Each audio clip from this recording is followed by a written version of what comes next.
Ako si Wonder J at kung gusto mong mapanood ang part 1 ng reviewer na ito, ay i-click ang link sa taas o tignan po sa description box ng video na ito. Ngayon naman ay dumako na tayo sa part 2 ng LTO exam reviewer tungkol sa traffic and road signs at marami pang iba.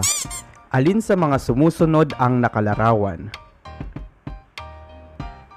A. Sirang kalsada. B. Panganib sa nahuhulog na bato. C. Matarik ang kalsada. Ang tamang sagot ay B. Panganib sa nahuhulog na bato.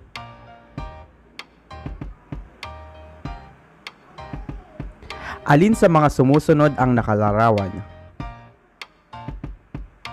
A. Matarik ang paakyat na direksyon ng kalsada. B. Matarik ang pababang direksyon ng kalsada. C. Matarik ang kalsada. Ang tamang sagot ay A. Matarik ang paakyat na direksyon ng kalsada. Alin sa mga sumusunod ang nakalarawan? A. Magbigay ka. B. Huminto ka. C. Bawal pumasok. Ang tamang sagot ay B. Huminto ka.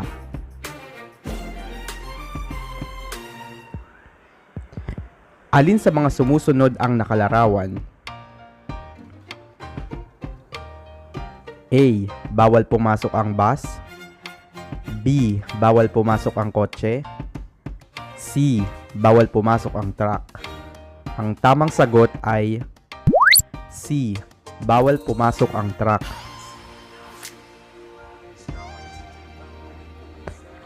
Alin sa mga sumusunod ang nakalarawan? A. Bawal pumasok ang kotse. B. Bawal pumasok ang bus. C. Bawal pumasok ang jeepney. Ang tamang sagot ay C. Bawal pumasok ang jeepney. Alin sa mga sumusunod ang nakalarawan? A. Papasok sa sangandaan na may kalsada sa gilid. B. Sasanib sa trapiko pagpasok sa sangandaan. C. Papasok sa sangandaan. Ang tamang sagot ay B. Sasanib sa trapiko pagpasok sa sangandaan. Alin sa mga sumusunod ang nakalarawan? A. Bawal ang likong pabalik. B. Bawal bumusina. C. Bawal pumarada. Ang tamang sagot ay B. Bawal bumusina.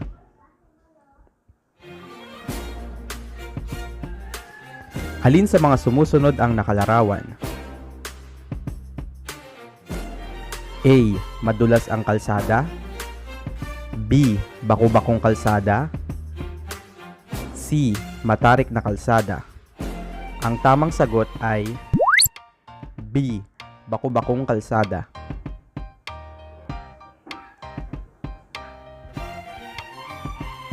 Alin sa mga sumusunod ang nakalarawan? A. Ginagawa ang kalsada. B. Madulas ang kalsada. C. Baku-bakong kalsada. Ang tamang sagot ay A. Ginagawa ang kalsada.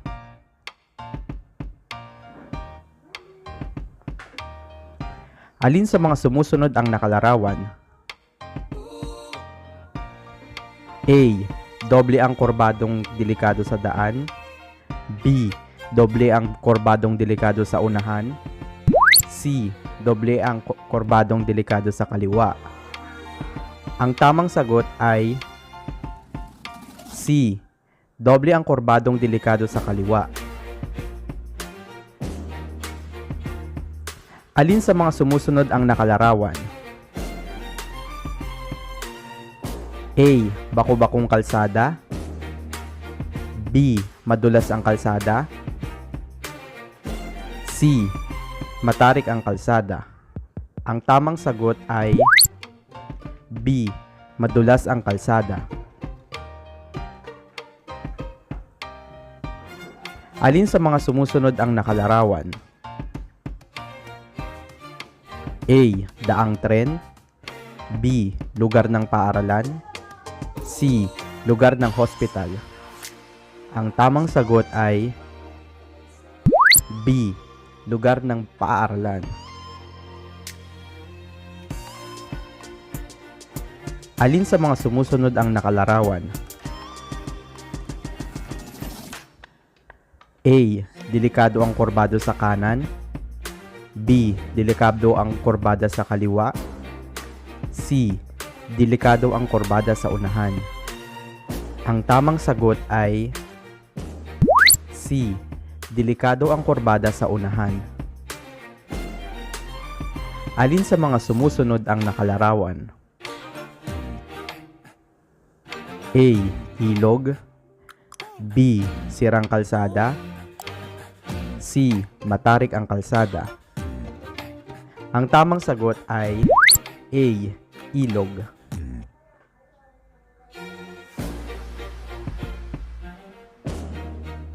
Alin sa mga sumusunod ang nakalarawan? A. Delikado ang kurbada sa kaliwa.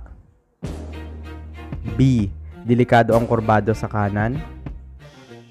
C. Babala ng sangandaan. Ang tamang sagot ay A. Delikado ang kurbada sa kaliwa.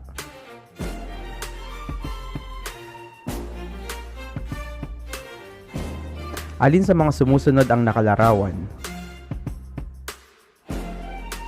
A. Madulas ang kalsada. B. Papalaki ang kalsada.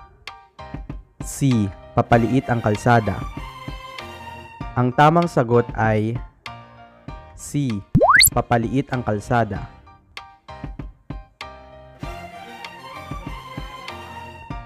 Alin sa mga sumusunod ang nakalarawan? A. Nakatakdang tulin ng sasakyan. B. Ang layo ng susunod na intersection ay 30 kilometers. C. Nakatakdang haba ng sasakyan. Ang tamang sagot ay A. Nakatakdang tulin ng sasakyan. Alin sa mga sumusunod ang nakalarawan? A. Babala ng sangandaan. B. Istasyon ng first aid. C.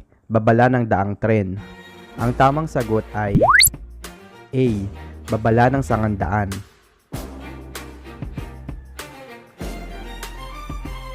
Alin sa mga sumusunod ang nakalarawan? A. Bawal ang lumiko. B. Isang direksyon lamang. C.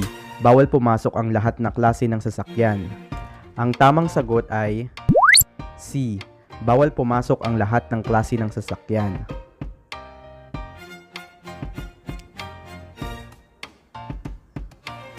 Alin sa mga sumusunod ang nakalarawan? A. Bawal pumarada. B. Bawal bumusina. C. Bawal pumasok. Ang tamang sagot ay A. Bawal pumarada. Alin sa mga sumusunod ang nakalarawan? A. Bawal pumasok ang sasakyang may nakakabit na trailer. B. Bawal pumasok ang bus. C. Bawal pumasok ang jeepney. Ang tamang sagot ay A. Bawal pumasok ang sasakyang may nakakabit na trailer. Alin sa mga sumusunod ang nakalarawan? A. Nakatakdang tulin ng sasakyan. B. Bawal pumasok ang anumang sasakyan na hihigit sa 2 metro ang luwang. C. Bawal pumasok ang anumang sasakyan na 2 metro ang luwang. Ang tamang sagot ay B. Bawal pumasok ang anumang sasakyan na hihigit sa 2 metro ang luwang.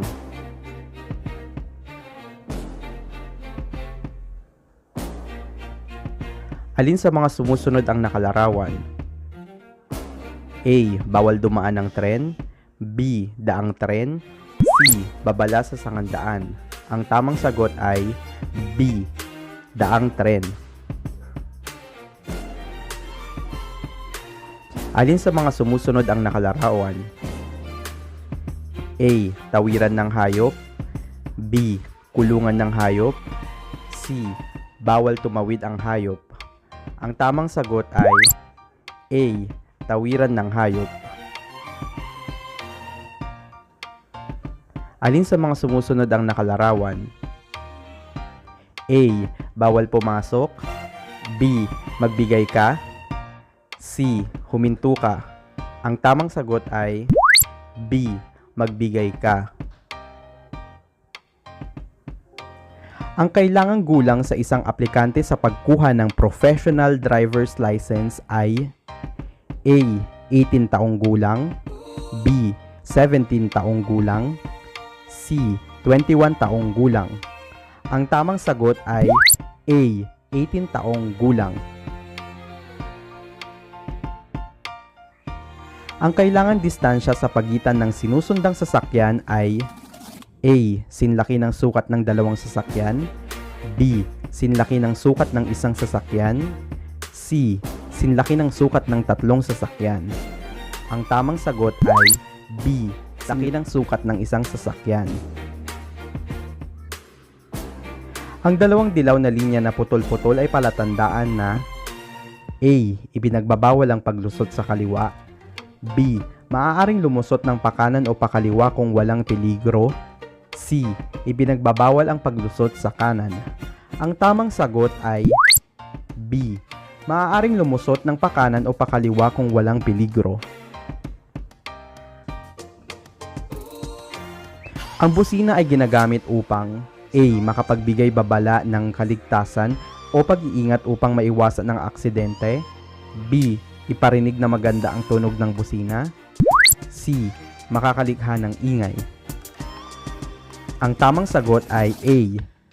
Makakapagbigay babala ng kaligtasan o pag-iingat upang maiwasan ang aksidente.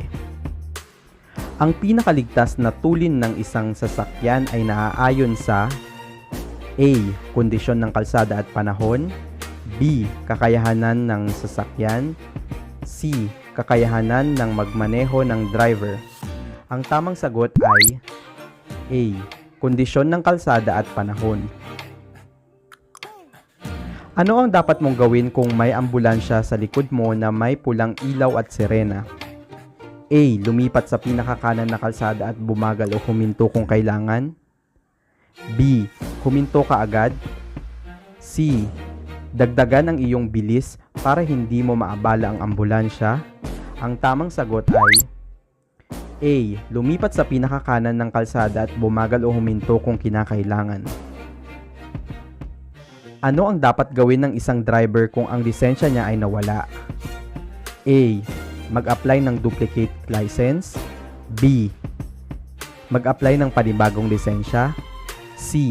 Mag-file ng affidavit of loss at mag-apply ng duplicate license. Ang tamang sagot ay C.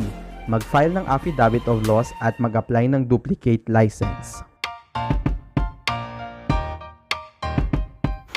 Dito na po nagtatapos ang reviewer para sa exam ng driver's license.